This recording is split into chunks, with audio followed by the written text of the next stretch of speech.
Assalamualaikum warahmatullahi wabarakatuh.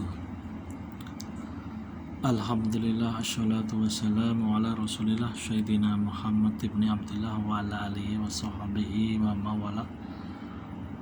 Qala rabbi shrah li sadri wa yassir li amri wa hlul 'uqdatam min lisani yafqahu qawli, amma ba'du.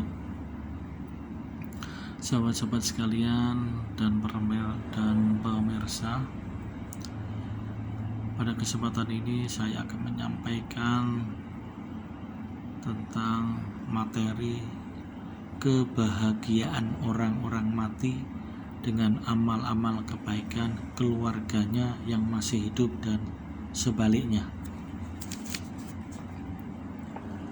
Artinya orang yang meninggal dunia itu juga bisa mengambil manfaat dari amal-amal orang yang masih hidup, terutama keluarganya.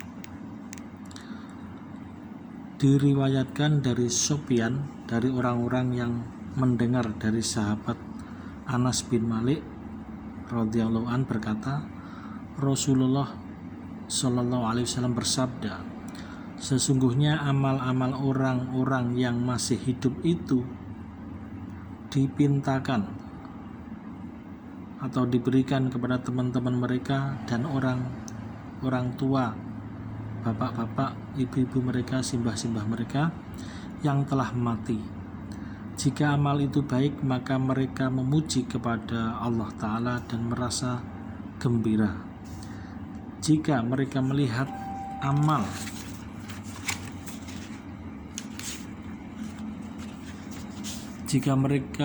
amal yang tidak baik, maka mereka berkata, ya Allah, janganlah Engkau mematikan mereka sehingga Engkau memberikan petunjuk mereka. Nabi bersabda, mayat di dalam kubur itu masih merasakan disakiti sebagaimana ia disakiti ketika hidupnya. Nabi ditanya, bagaimana orang yang sudah mati itu disakiti? Nabi bersabda, sesungguhnya mayit itu sudah tidak dapat berbuat dosa, tidak dapat rebutan dan tidak dapat bertengkar kepada seorang pun, serta tidak dapat menyakiti tetangga, kecuali jika kamu rebutan atau bertengkar pada salah seorang, maka dia pasti mencaci makimu dan kedua orang tuamu, maka keduanya pasti merasa sakit ketika disakiti. Demikian pula keduanya merasa senang ketika diperlakukan baik dan diperlakukan baik akan haknya. Supaya lebih jelas, saya sampaikan tentang kisah terkait amalan orang hidup itu berdampak kepada orang yang meninggal dunia, yaitu sebuah cerita Sabit Al-Banani bahwa ia setiap Jumat biasa berziarah ke kubur-kubur. Di tengah-tengah berziarah kubur, ia bermunajat kepada Allah hingga subuh. Dalam bermunajat itu ia mengantuk dan bermimpi melihat semua ahli kubur sama keluar dari kuburnya mengenakan pakaian yang sangat indah dan putih-putih mukanya. Masing-masing mereka datang membawa berbagai macam hidangan makanan. Di antara mereka ada seorang pemuda yang pucat mukanya, kusut masai kumal rambutnya dan bersedih hati. Dengan mengenakan pakaian kumal dan menundukkan kepalanya serta mencucurkan air mata, dan tidak ada hidangan yang datang kepadanya.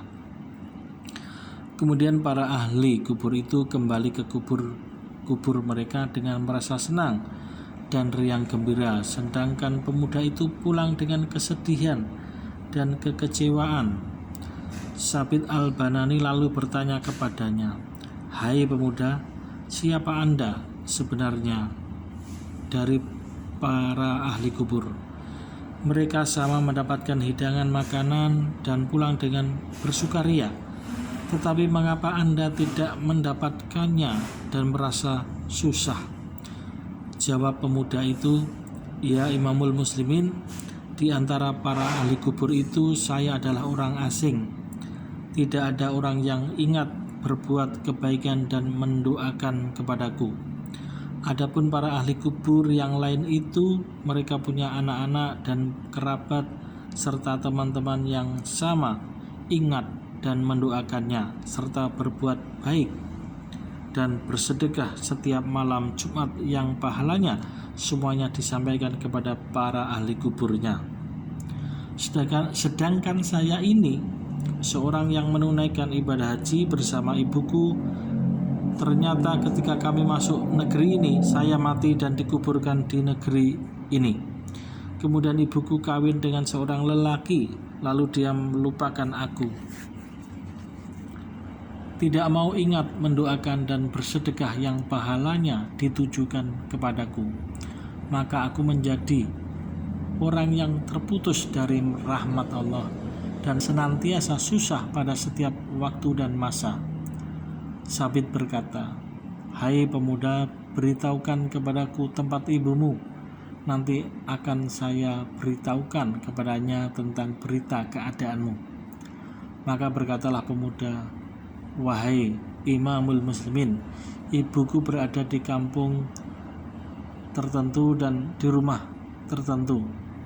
Maka beritahukanlah padanya, dan jika dia tidak percaya kepada engkau, maka katakan padanya bahwasanya di kantong bajumu itu ada uang 100 miskol perak warisan dari ayah putramu itu, dan uang itu adalah haknya.